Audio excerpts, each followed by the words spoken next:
When the new Apple AirPods came out, I thought that they looked amazing and I wanted them. My mom knew that I fancied those AirPods, and she bought them for me as a gift. It was a very touching and happy moment. I was delighted that I got my AirPods, and I treated them as my prized possession. But after a few days of wearing them, I started throwing them around like they were nothing important. The new earphones that I once thought was the state-of-the-art technology became just normal headphones. This brings us to the first point in the book, The Happiness Hypothesis by Jonathan Haidt. Most external events do not have any long-term effects on our happiness, because we adapt to the new things and it becomes a part of our lives. There was a study done where researchers looked at the initial level of happiness of lottery winners and people who had recently been paralyzed. And obviously, the people who won the lottery had higher levels of happiness than those who were paralyzed. But after a few months, both groups returned to their original level of happiness that they started with. We adapt to situations that we are in, and our happiness usually goes back to what it originally was. However, one external factor that is hard for us to adapt and is crucial to our happiness is relationships. Either with friends, family, or other people, relationships play a big role in our happiness. As humans, we are very social creatures, and limiting ourselves from relationships are generally bad. Introverts even become happy when they have people around them. I am an introvert at heart, and from time to time I would feel lonely when I'm in my room by myself. However, there are times when my friends would ask me if I want to hang out or play games with them, and it makes me feel awesome. Just having friends who care about you is an amazing feeling. There has also been research that has been done that shows that people who support others feel happier, especially if it is somebody who they love.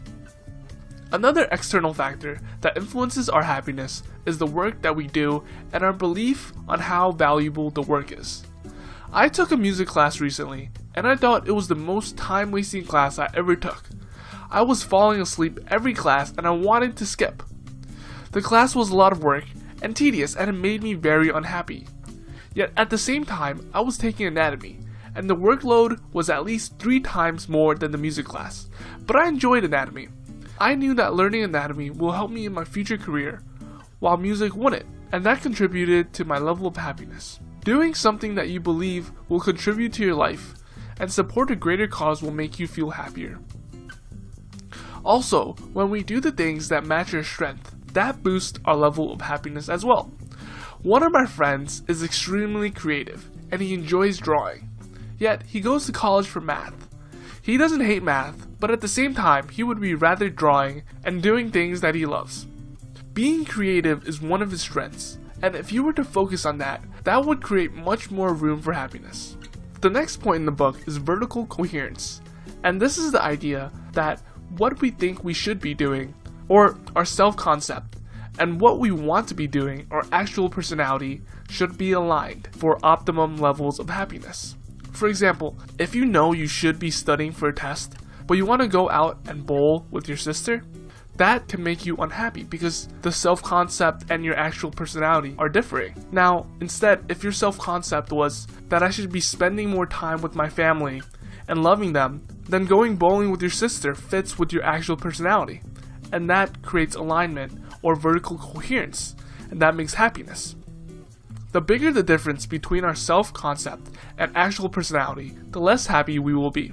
Lately, I've been feeling a little down because my self-concept is telling me that I should be working on my YouTube videos. But a big part of me wants to have fun with friends and hang out with them. And there's a big discrepancy between the two, and I have not been as happy as I was in the past.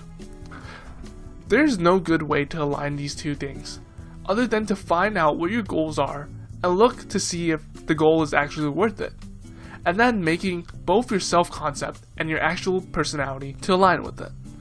Here's what you can do right now to get the most out of this book. I really want you to think, are you allowing the people around you to love and care about you? Also, are you doing the same for them? The second question is the job or schoolwork that you are doing something that you enjoy and take pride in? Your answer to these questions can really play a big factor in determining the level of happiness that you currently have. I hope you enjoyed, and if you did, please like and subscribe. Thank you.